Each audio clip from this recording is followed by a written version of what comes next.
5ஆம் வசனத்தில், அதற்கு சீமோன், ஐயரே, முழுதும் நாங்கள் பிரயாசப்பட்டும் ஒன்றும் அகப்படவில்லை, ஆகிலும் உம்முடைய வார்த்தையின்படியே வலையை போடுகிறோம் என்றான். இங்க மீன் பிடித்து கொண்டிருந்த பேதுரு சொல்றாரு, முழுதும் நாங்கள் பிரயாசப்பட்டோம், எங்களை சுயத்தி நாங்கள் பிரயாசப்பட்டோம், ஆனால் ஒன்றுமே அகப்படலை. ஆனாலும் நீங்கள் சொல்கிறீங்க உங்கள் வார்த்தையின்படி நாங்கள் வலையை போடுறோம் அப்படின்னு சொல்லிட்டு வலையை போடுறாங்க. 6ஆம் வசனம் சொல்லுகிறது, அந்தபடியே அவர்கள் செய்து தங்கள் வலை கிழிந்து போகத்தக்கதாக மிகுதியான மீன்களை பிடித்தார்கள். எப்போ தங்க சுயத்தினால ஒரு விஷயத்தை செய்கிறோமோ அது முடியாது.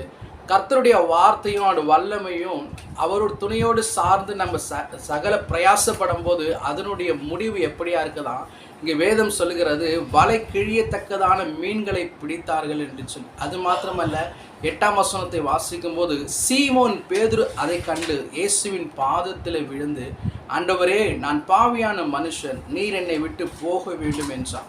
அதற்கு திரளான மீன்களை பிடித்தது நிமித்தம் அவனோடு கொடுத்த யாவருக்கும் பிரமிப்புண்டானபடினால் அப்படி சொன்னான்.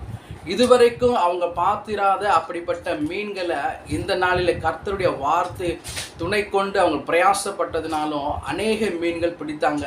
அநேக ஜனங்கள் இதை பார்த்து பிரமித்தார்கள் என்று வேதம்